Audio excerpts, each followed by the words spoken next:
बात करते हैं वेपर कंप्रेशन साइकिल की एफिशिएंसी की। इसकी एफिशिएंसी हम मेजर करते हैं कोएफिशिएंट ऑफ परफॉर्मेंस की मदद से।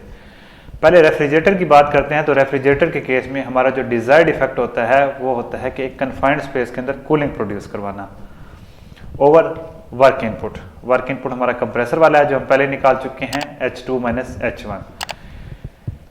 अब QL बेटा heat remove from the refrigerated space, वो क्या है 1 - H4, ये आ जाएगा हमारा QL।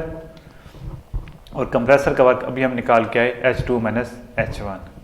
तो इस रेशियो की मदद से हम coefficient of performance for refrigerator निकालेंगे।